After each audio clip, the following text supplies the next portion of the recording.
All right, here we have a graph, and then the question is, what is the solution to the system? So we know we have a system of equations. The solution to the system is where the two equations intersect. So here on our graph, we have a line, and then this is called a parabola.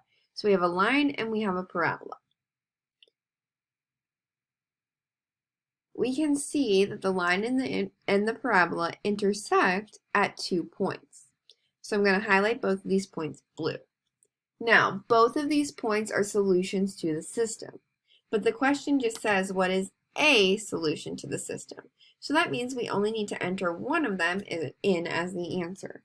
So this first blue point here, remember to find the coordinates of a point, you start at the origin, 0, 0. You see how many you go over, so we go over 2. That's our x value. Then you see how many you go up. That was 5. That's the y value. So the ordered pair 2, 5 is one solution to the system. We can do the same thing for the point over here. So it looks like we go over 5, so our x value would be 5, and then we go down 1, so our y value would be -1. So either of these ordered pairs would be correct answers as solutions to the system of equations.